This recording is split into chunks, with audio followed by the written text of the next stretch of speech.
আসসালামু আলাইকুম। সবাই কেমন আছেন? আজকে আমি আমসত্ত্ব বানিয়ে দেখাবো।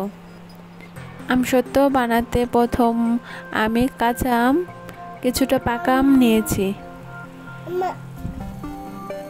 এখানে আমি চিনি পরিমাণ মতো দিয়ে মেখে নেব। আমগুলো অনেক টক হওয়ার কারণে একটু বেশি চিনি দিব। চিনিটা দিয়ে ভালো করে হাত দিয়ে কচলে মেখে নিতে হবে।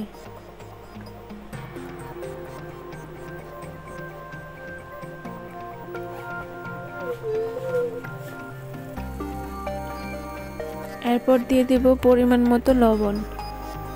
লবণটাও দিয়ে ভালো করে মেখে নেব। মাখা হয়ে গেলে 10 মিনিটের মতো রেখে দেব।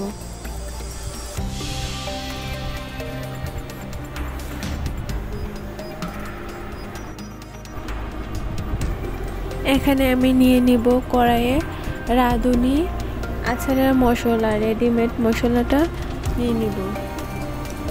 এরপর নিয়ে নিব কয়েকটা শুকনো মরিচ, এগুলো ভালো করে ভেজে নেব।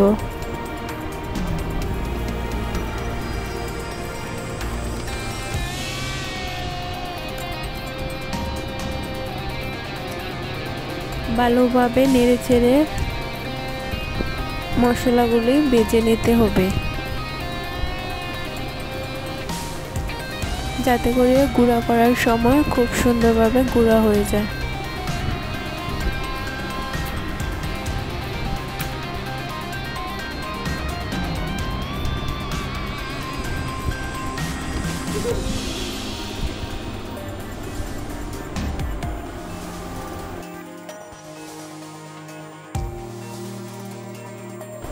মশলাগুলি ভাজা হয়ে গেছে। এখন আমি একটি প্যানে মেখে রাখা আমগুলো দিয়ে দিব।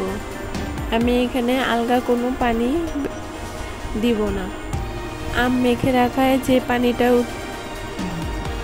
হয়েছে সেই পানিটাই দিয়ে আমটা সিদ্ধ করে নেব।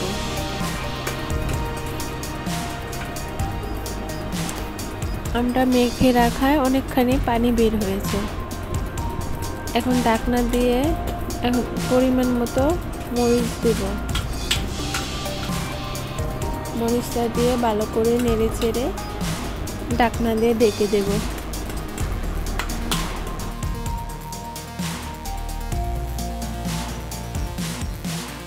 ঢাকনা দিয়ে ঢেকে ভালো করে জাল করে নেব। এই ফাঁকে আমি বেঁচে রাখা যে শুকনা আমের মশলাটা আছে সেটা ভালো করে থেতো করে নেব, ভালো করে গুঁড়ো করে নেব। আমটা সুন্দরভাবে সিদ্ধ হয়ে গেছে, আরও কিছুক্ষণ জাল করে নিতে হবে। এখন দিয়ে দিব গুঁড়ো করে রাখা মশলার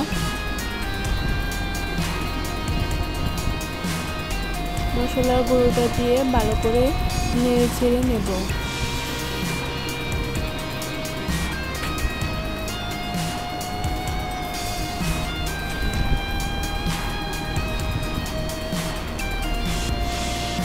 এখন দিয়ে দেব মরিচের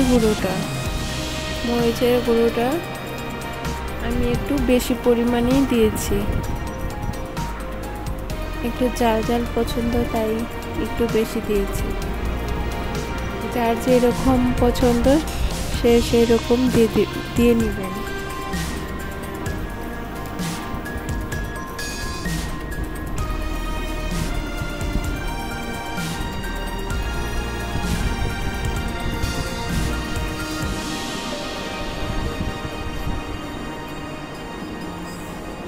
এখন আচারটা একটু ভালোভাবে হয়ে গেছে।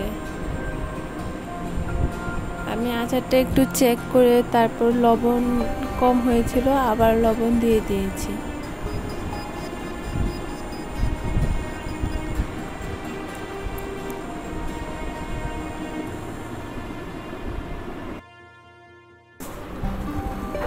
আমি এখানে একটি বড় একটি ঢাকনা নিয়ে নিয়েছি। এই ঢাকনাতে ভালো করে সরিষার তেল মেখে আমি এটা পুরোটা আচার সুন্দরভাবে ছড়িয়ে দিয়েছি। এখন রোদ্রে শুকাতে খুব সুন্দরভাবে শুকিয়ে যাবে।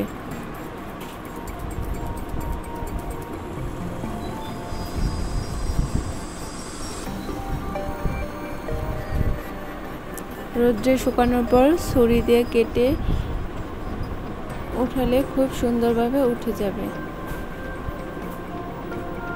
2 দিন রোদ্রে দেওয়ার পর খুব সুন্দরভাবে শুকিয়ে গেছে। এখন আমি কেটে নেব।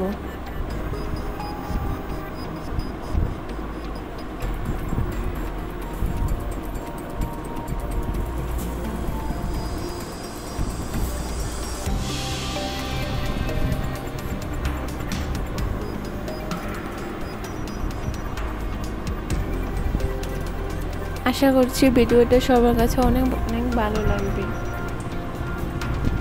ভিডিওটি ভালো লাগলে সবাই একটা লাইক, কমেন্ট ও শেয়ার করে দেবেন। আর বাসায় একবার হলেও ট্রাই করে দেখবেন। এই আচারটা খেতে খুবই মজা হয়েছে।